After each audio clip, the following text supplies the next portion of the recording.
The following program is a sports handicapping show. That's right, we will be discussing sports betting and all kinds of other gambling stuff, including game predictions. As you know, not every bet will win, but we do our best. Feel free to use this information at your own risk, and remember, wager wisely, folks.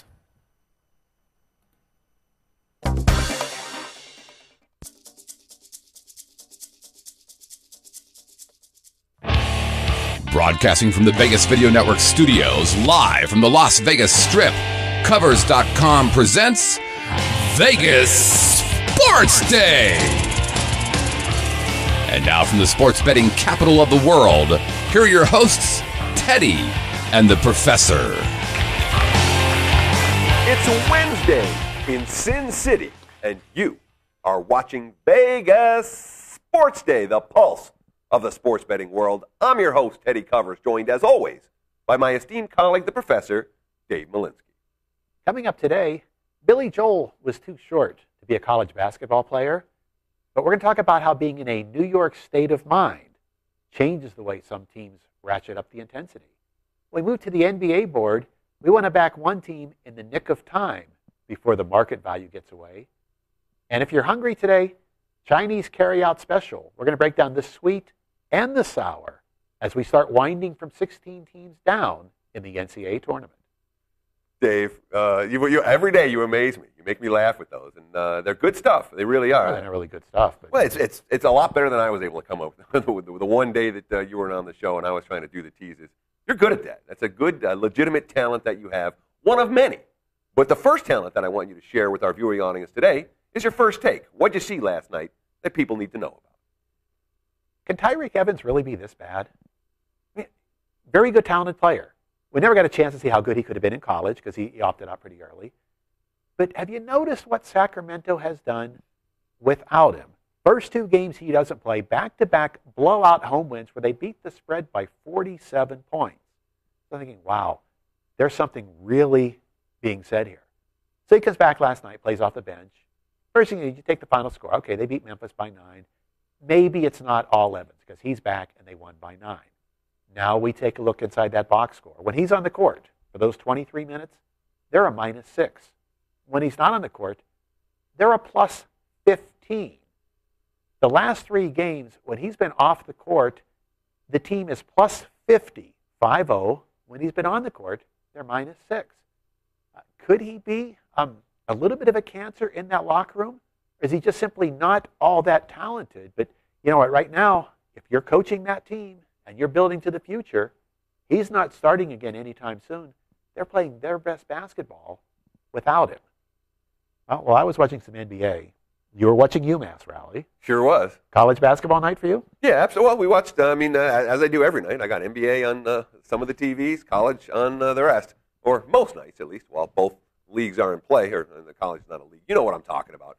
But I got to talk about the Pac-12 today because, here's a conference that was lined at 1.5 wins for the NCAA tournament, and they went under. The only win the Pac-12 got was Colorado's upset over UNLV.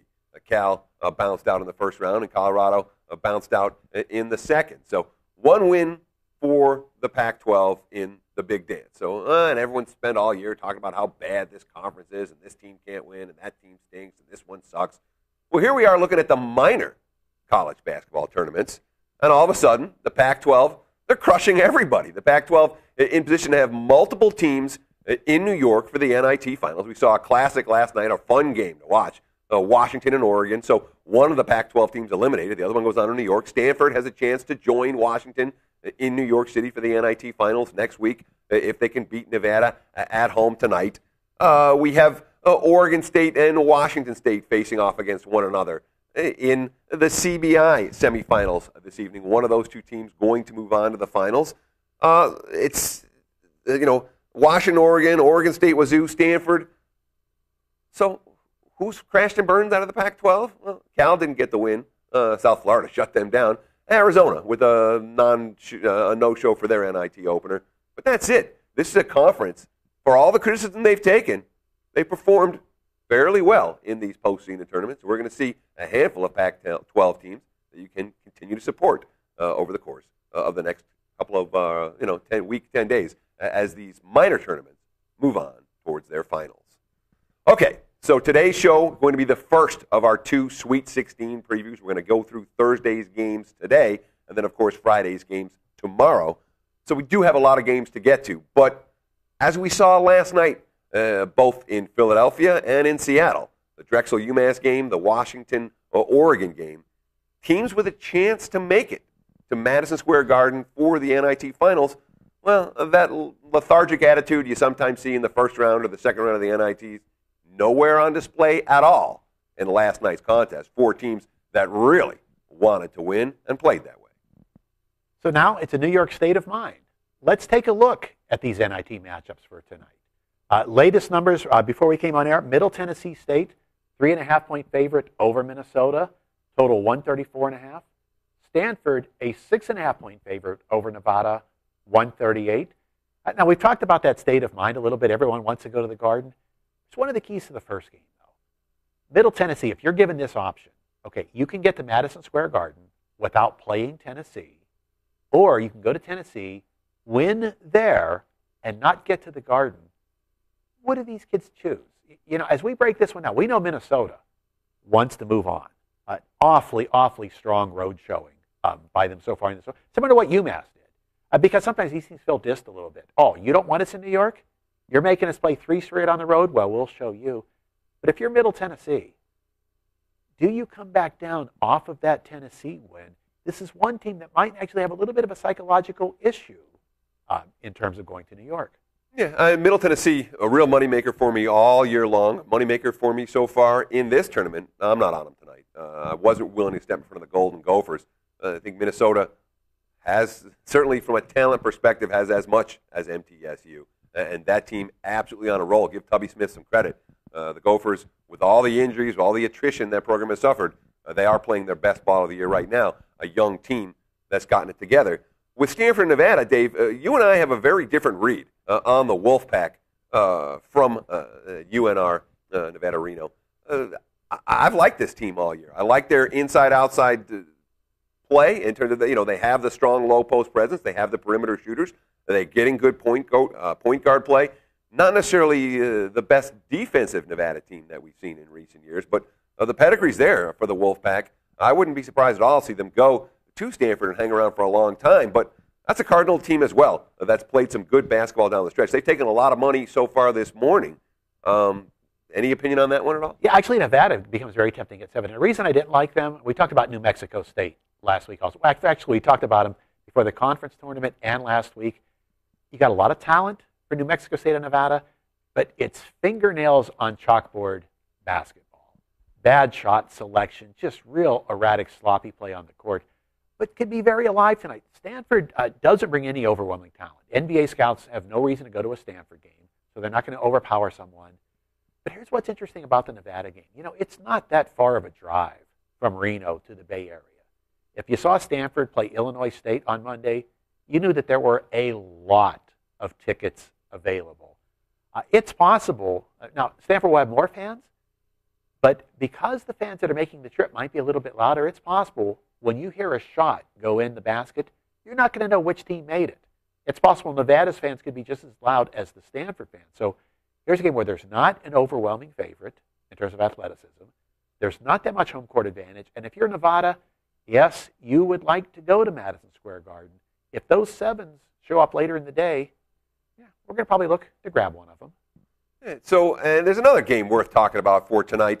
Not in NIT action, this in CBI, but Pitt Butler. When you talk about a classic from last year's NCAA tournament, people remember Butler making it all the way to the championship game for the second consecutive years. They don't necessarily remember all the incredible wins that they had to get there, including a 71-70 win over the same Pitt team that they're going to face today.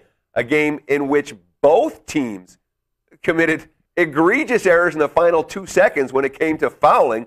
Pitt hitting one free throw on the other end, and then Matt Howard hitting a pair to give Butler the win. Again, all in the last 2 seconds. It might have been maybe the most controversial ending of any tournament game last year, and one that I'm sure Pitt's going to remember this evening. Don't know what's going to make a difference. Pitt heading out on the highway to Hinkle Fieldhouse. No easy place to win, but bottom line is, the revenge motif mean anything for this one, Dave, or is it just an interesting thing to talk about, but not something that's going to matter a whole lot on the floor? It probably does matter now because if you're Pitt, if you win this, probably going to get to play at home afterwards. So yeah, it gives you a little bit of a spark. There's a little bit of a pride element. But when people say that, gee, look at where Butler is this year, what happened? Keep in mind that this is almost where Butler would have been last year. They did not win the Horizon Conference during the regular season. So what Butler has managed to do by stealing some of those close tournament games may be as good a story as there's going to be in our betting lifetime. We're going to look back at some point 10 years from now and think, wow, look at where they were in back-to-back seasons. An incredible coaching job. Will we see Butler ever in an Elite Eight or Final Four? Probably not. This is Butler. You're just not going to get those caliber of players out of there. Tremendous game tonight. Not enough value to bet, though. We would have liked to have had a little more than a basket with the Pitt side. A 2.5 would have got us in play. We're not going to see that. So Nevada +7, when that shows, we'll play the rest of the board. Good entertainment, not necessarily good investment value. I'm a little bit tempted by Oregon State tonight. They're 6.5, 7-point chalk against Washington State. The fourth meeting between these two teams this year, that's a rarity. Of course, the two regular season meetings in the Pac-12, and Wazoo won both those games. Oregon State beat Washington State in the Pac-12 tournament, and now, of course, they're meeting here in the CBI. And Beavers, they've been strong at home. Craig Robinson's team was a team that didn't play a lot of defense during the regular season. They're still not playing a lot of defense right now, but their offensive flow has been tremendous. 4 consecutive double-digit victories on their home floor, and I'm not convinced that Wazoo can match up with them, both in terms of their execution and in terms of their talent level. I think Washington State's a little bit outclassed here. And the one thing we've seen from Oregon State a couple of years in a row, tournaments like this do matter. This is a program that didn't have any expectations last year or this year. So playing on and extending, especially if you're underclassmen and you know that you're actually honestly building something for next year, yeah, their enthusiasm level, let's give Craig Robinson a lot of credit. Enthusiasm level has been very, very high throughout this tourney. Well, we've gotten some really good emails in over the course of the last 24 hours. Appreciate you guys taking the time to write this stuff out. We're going to do another email, going through and answering a lot of your letters later in the week. But keep them coming in. The address, of course, sportsday@covers.com. We'll do our best to answer as many good emails as we can on air. You can follow us on Twitter @VegasSportsDay. And, of course, you can get involved in the community. Active threads and discussions going right now. Lots of people like yourselves who are very interested in sports and sports betting. Check it out, covers.com/posting. Up next, time to shift gears a little bit. We're going to head to the Wednesday NBA board as money time begins. Are you looking for the latest odds, the fastest scores, the most important trends, and the best matchups and stats? Are you looking for the key late-breaking information that can make you a winner? Well, Covers.com has the answer. The world's largest sports betting community gives you a front row seat in the heart of the action, from the opening lines to the final scores. If you want to stay ahead of the game, Covers covers the numbers. No pressure. Hi, I'm Dennis Silvers from, can't think of the name of my damn show, Golf and Other 4-letter words, and you're watching the Vegas Video Network, I think.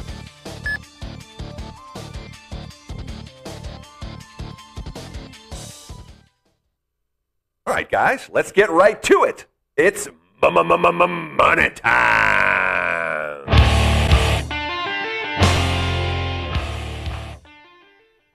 This edition of Money Time is brought to you by Covers.com. Remember, for all the key information you need in every sport, Covers covers the numbers.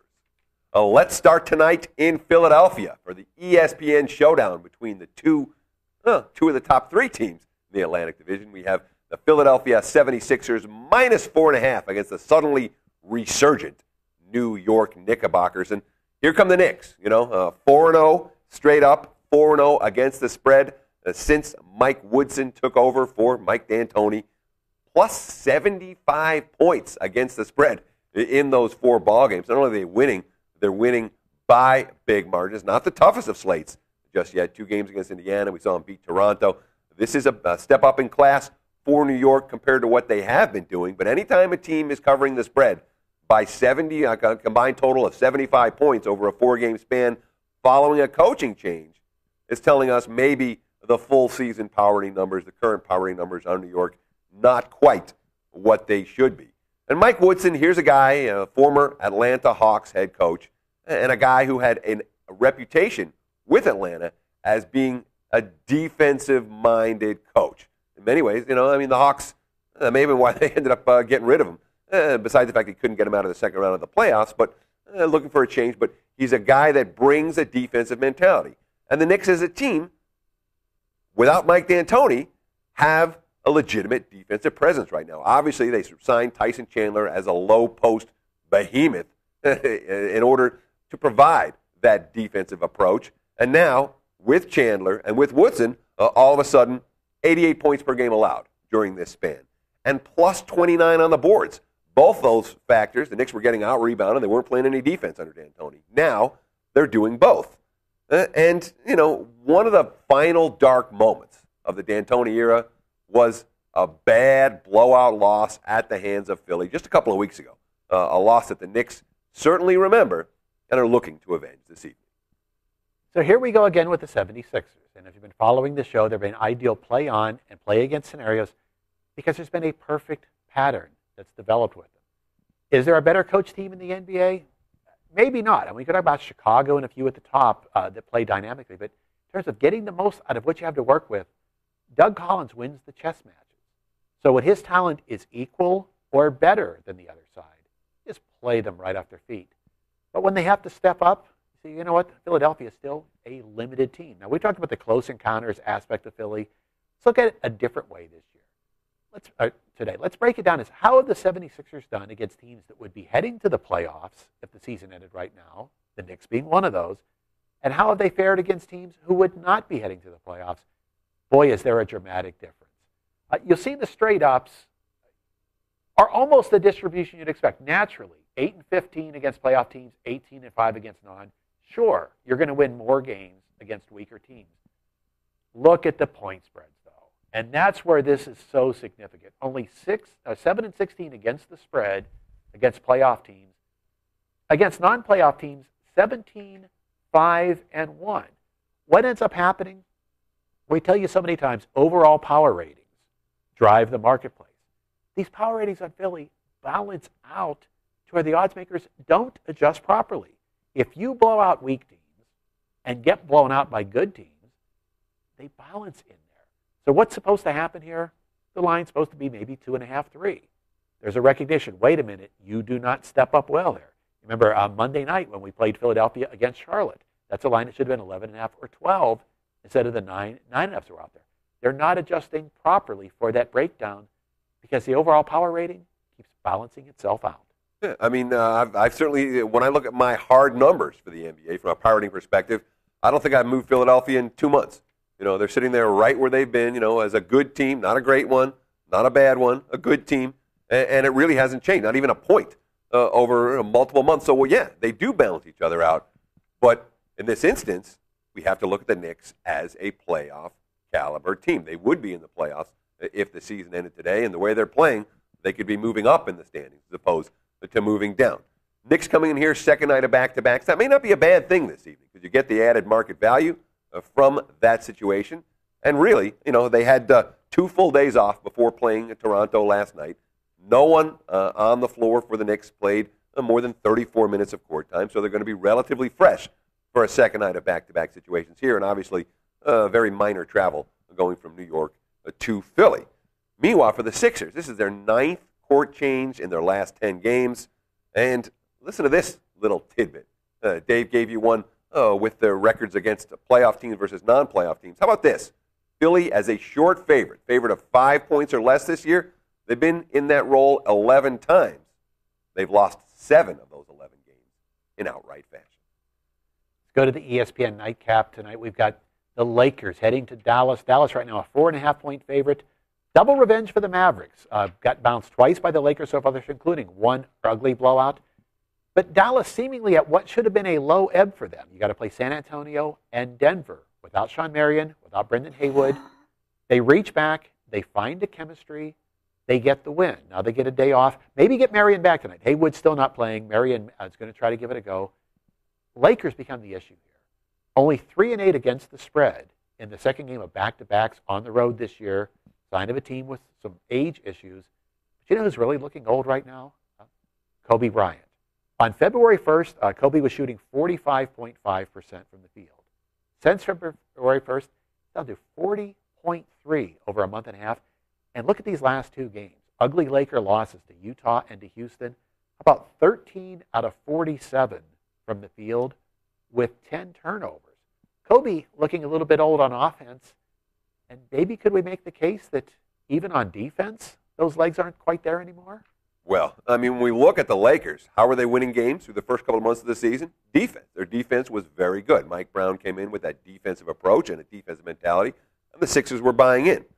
So, coming into the month of March, the Lakers hadn't allowed teams to score more than 100 points against them in back-to-back games all season. Teams scored to reach the century mark one game. The next game, L.A. Brought it on the defensive end and shut them down. Well, that's happened now twice in the last 8 games. So 2 sets of back-to-backs in which, of consecutive games, in which the Lakers allowed 100-plus.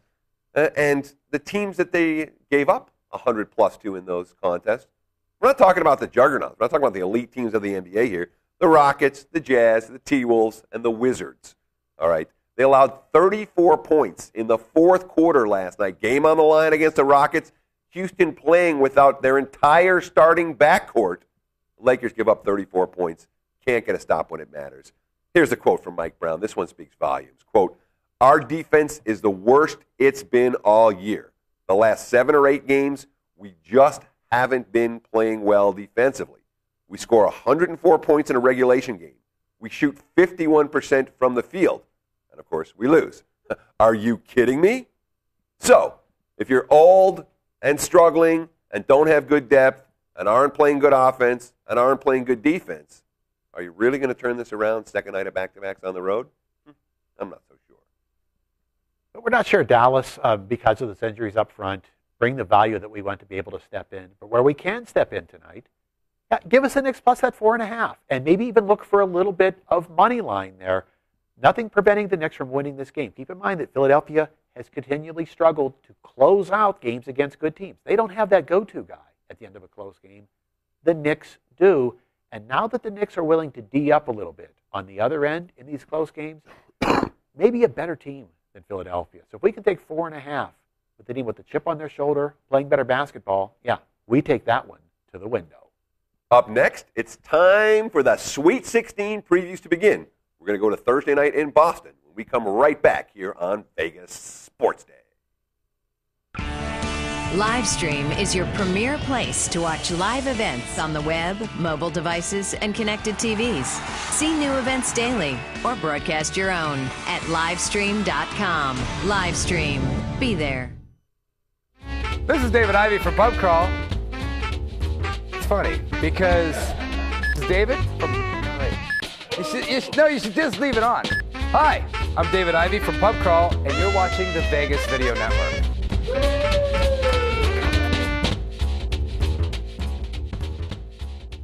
And scene.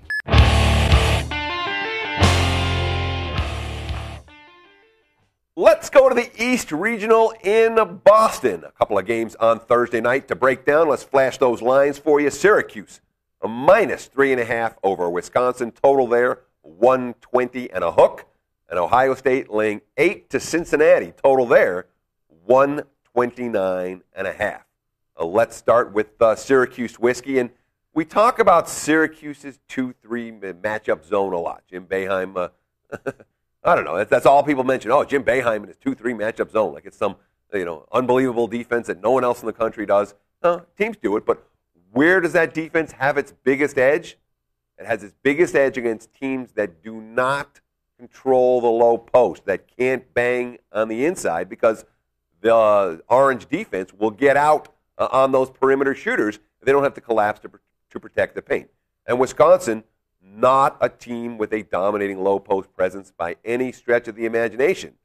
But the Badgers do one thing right, and they do it very right. They are a smart basketball team. They take care of the ball. They execute down the stretch of close games. And if you look at Wisconsin, in these tight games, where either team can win in the final 4 minutes, as we saw against Vanderbilt, you just don't see the Badgers shooting themselves in the foot and beating themselves very often. Yeah, how polished is Wisconsin? Purdue was the only team in Division I that had fewer turnovers. Only 4 teams committed fewer fouls. They're not going to give the ball away. They're not going to commit silly fouls. They're going to make you earn everything. And Syracuse doesn't earn it very well when they have to. Syracuse runs the floor better than anyone, maybe even better than North Carolina. But when Syracuse has to set up with that half-court offense, it's very, very stagnant. They've got guys who shoot well in the open court when they're moving towards the basket. They don't have these spot-up guys that knock down the three-pointers in half-court settings. So Wisconsin's got a chance to turn it into a grinder because it's what they do. They're not going to turn the ball over. No matter how much Jim Boeheim wants to extend his pressure, Wisconsin's not going to give it away. But now the problem, can Wisconsin actually score? And yeah, a lot of people are going to say, well, they got great three-point shooters. That's how you attack a zone. As Teddy was saying, that's not necessarily how you attack the Syracuse zone. They're athletic on the perimeter. They will get out on shooters. The Syracuse vulnerability, teams that could play inside out. Whiskey doesn't do that. The other big weakness, though, that Syracuse has, most teams do when you play zone, offensive rebounding, because you're not assigned to box a particular man out. How did Wisconsin scramble in the final 2 minutes to ultimately beat Vanderbilt? A couple of key offensive rebounds off of misses. So there are a lot of different dynamic elements in play here. And when that happens, I tend to not reach into my pocket for a whole lot. There's no surprise here. Syracuse wins by 12, no surprise. Wisconsin wins outright by 8, no surprise. What can happen here, though? This is the type of game where you might see some things in the first half that might lead us to a halftime bet later. I just got nothing for the full game. Yeah, it's certainly worth noting. Syracuse, a pretty good point spread team this year, not a great one. But when you look at the Orange, where do they have their ATS success? When they were blowing teams off the floor. They were great double-digit favorites. They haven't been a dog in any game all year. But you look at them when they were short chalk. How about chalk of 4.5 or less? 0 for the season. They did not cover a point spread as short chalk. You look at them even as single-digit chalk. We can expand it out to being favored 9.5 or less. We're talking about a team that went 5-9 ATS. Not the best role for the Orange. We move to the nightcap. Oh boy, Cincinnati is a scrappy team that plays hard. And we bet on and against them last week, and we split. Had them against Texas. Tried Florida State into them because of the Florida State size would be a big issue. But what they were able to do against Florida State, take the ball away. 21 points off of turnovers for Cincinnati. That's very, very high for an NCAA tournament game. Then here comes the problem. What if the other team doesn't give you the ball? Cincinnati shooting this year, how about number 243 in the nation in field goal percentage? And that's counting all those layups and dunks off of turnovers. When they're forced to run their sets, just not much that they can do offensively. So now here's the first key right off the bat. Aaron Kraft, not likely to give the ball away very often against those Cincinnati presses. So as much as we like the scrappy teams that will compete as underdogs, if Ohio State doesn't give the ball away and Cincinnati has to set up and run something to score, can they find ways to score to stay in the game? And these are two teams that don't have a lot of quality depth. Both the head coaches, Mick Cronin and Tad Matta, both tend to play their starters, 160-plus minutes per game, sometimes even more than that. So fouls become a real issue here. And particularly when we talk about the low post. Can Jared Sullinger force Yancey Gates into foul trouble? Possibly, and that could be a huge impact in this ballgame if we see the Bearcats' front line get into any sort of foul difficulties. No question about it. But Cincy, they've been moneymakers for me. I've liked this team. I backed them repeatedly in the Big East tournament, backed them in the first round of the Big Dance. Not here, not in this matchup. You find teams playing out of their minds, playing over their heads, like the Bearcats perhaps have done on each of the last 2 weekends. Now they got to step up in class. Now they've had time to go home and kind of cool off a little bit, get all the accolades for their great tournament run. I think it's going to be tough here for Cincinnati against Ohio State. I called for the Buckeyes to reach the national title game prior to the tournament. And if you looked at the brackets, and I don't disagree with that assessment, nothing I've seen in the first couple of rounds has changed my opinion about the Buckeyes. And another thing you may want to consider here, we talk about value issues in the Big Dance. I like teams that won but didn't cover in their last games, teams that were able to survive in advance, and yet anyone that put their money on those teams, no rush to do it again. We've got that situation with Ohio State in their last contest. They were tested by the Zags, found a way to win it, didn't find a way to cover, and I think that offers some potential value here with Ohio State as they go into the Sweet 16. Of course, some people in the right place at the right time last Friday had a winning ticket on Ohio State against Gonzaga. It's one of the things we talked about before the show. Can you believe one of our favorite places had a 6.5 on that game? Well, they did. It didn't last very long. One thing Gonzaga was able to do, they had size around the basket. And the one thing that's been, I think, the most eye-opening of almost anything of the big-time college players this year, Jared Sullinger does not play well against guys bigger than him. He does not have a lot of moves around the basket. Cincinnati doesn't bring that. Yancey Gates a little bit shorter than Sullinger. If Gates gets in foul trouble, a long night for the Bearcats. Yeah, let's not forget that the one thing with Ohio State, we look at one stat, Buckeyes number 6 in the country in rebounding margin, Cincinnati number 171. When we come back, let's go to the West Regional in Phoenix as Money Time continues. Traditional media believes that after about 3 minutes, you'll tune out. Most Vegas media companies think if it doesn't jiggle, you won't tune in. At the Vegas Video Network, we think both are wrong. The Vegas Video Network is the first and only live online broadcast network that specializes in insider news and expert views about Vegas. We combine great storytelling with the ability to watch when and where you want on your computer, mobile device, or television. Discover the real Las Vegas. Visit VegasVideoNetwork.com.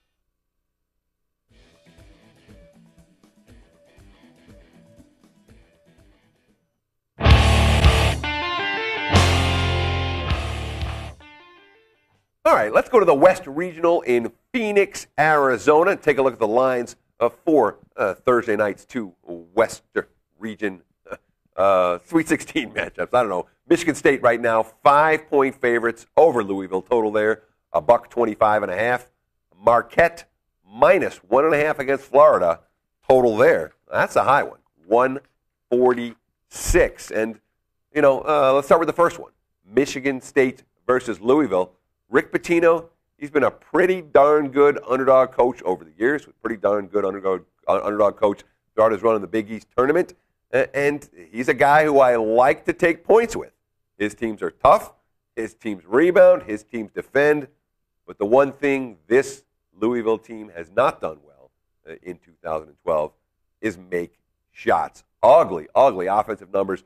Number 216 in the country in field goal percentage. Not a good shooting team. Number 252 in three-point shooting percentage, a big part of their offense. They don't have a lot of good shooters from the perimeter. And this is one that's a little bit surprising. Number 243 in turnovers. Peyton Siva has been good, but the bottom line is that Louisville's ball movement has had issues throughout the course of the season, and that has to be an edge for a Michigan State team that takes advantage of opponents when they're not hitting shots and turning the ball over. Yeah, Siva's been good. The rest of the guys, they just can't handle the ball. They can't shoot the ball. They scrap and they play defense. So how does Louisville keep advancing with all that bad shooting? How about being number 3 in the nation in field goal percentage defense, number 7 in steals, number 31 in block shots? Tenacious defense. But now all of a sudden you get matched up against teams going to play defense as well as you do, maybe, perhaps even a little bit better. So look at some of these side matchup elements of this game. Teddy talked about that Louisville field goal percentage, number 216. Michigan State on defense, number 2. Louisville offense, 252nd in three-point shooting. Michigan State defense, number 12. You don't find matchups that one-sided in that element of the game very often. Louisville's got a very difficult time scoring. So what do we have to decide if we're going to take the plunge here? Can Michigan State get the ball to midcourt and get a shot off? If there were punts in basketball, we would tell Tom Izzo, here's what you do. When you get the ball half the time, just punt. Give it to Louisville.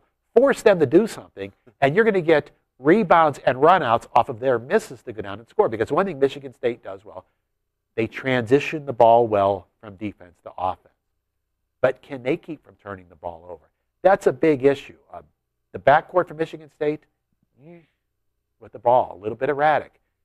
How much was Tom Izzo concerned about it down the stretch against pressing teams? Who was the outlet guy? Draymond Green. Close game late against a tough St. Louis defense. Who is he running the offense through? Draymond Green. We may actually see Green handling the ball a lot against those Louisville presses. And the problem is for a guy of Green's size, if you have to use him against those presses, do you wear him down, which impacts his defense, his rebounding, and his own offensive game in the half court? That's the headache here. If we thought that Michigan State could handle the press well, we would almost be tempted to play the Spartans. Because if Louisville doesn't get points off of turnovers, this is as bad of an offense versus defense matchup as you almost ever see this late in the tournament. Yeah, I've got the Louisville future ticket in my pocket, and I'm going to hedge off before this game tips off. In large part, Tom Izzo with time to prepare in the month of March. Not a coach who I tend to like to bet against. And Pitino, for all the success Louisville has had, there are some legitimate matchup issues here that could give the Cardinals some real problems. If they get past Michigan State, I think they're very, very live moving forward. But this may well be a tough matchup for Rick Pitino and company. And again, if you're looking for profitable coaches to support this tournament, aren't many better than Tom Izzo over the years. We'll go to one guy, though, who has been around for a long time. He's seen the Final Four a lot. He's cut the nets down a few times. Billy Donovan. So now we have a little bit of a question and maybe a conundrum with the Florida team this year. Florida in the regular season looked like a real underachiever. He had a veteran backcourt, just enough size, good basketball smarts. Expected more out of the Gators. Now here comes tournament time. 2 dynamic, easy wins. So was this Donovan saying, you know what, I've got a team that can extend pretty well into March. Let's take the regular season off. And this is unfortunately something that does happen. One of our reasons why we're among the few people who sometimes will oppose like a college football playoff is college basketball. You suffer because you've got 25 teams, let's say, at the start of every season, who know they can lose 7 or 8 games and they're still in the tournament. So you have a difficult time getting a read out of where they are. So was Florida holding back a little bit? Was Donovan one of those coaches in the SEC tournament that says, you know what, we don't want to play 3 games in 3 days. Let's get out of here early. Let's get ready for the big dance. Or was it the luck of the draw last weekend? Ideal timing. You draw Norfolk State in the second round. Almost never gets easier than that. And the Virginia team that they drew in the first round, boy, that was not a very good team down the stretch. So is it Florida playing possum and now kicking their game in, or were they just handed a couple of first-round matchups that were right up their alley?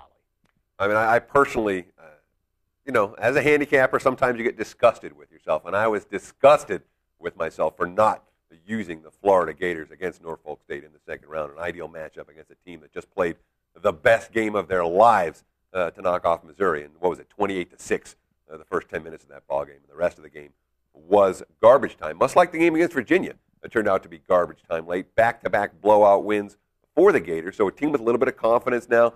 Dave was talking about the performance in the SEC tournament. Hey, they took Kentucky right to the wire before going down. They were 9-point dogs. They ended up losing the game by 3. A competitive game throughout. And Kentucky's the team we're all talking about as a team to beat in the NCAA tournament.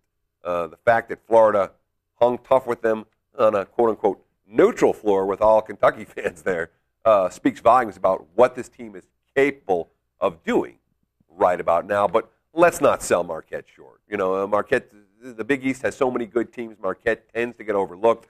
Not a major media market. They're not on TV as often as the Syracuses and the Pitts and the Georgetowns of the world. And if you haven't been paying attention, you might have missed how good this team was.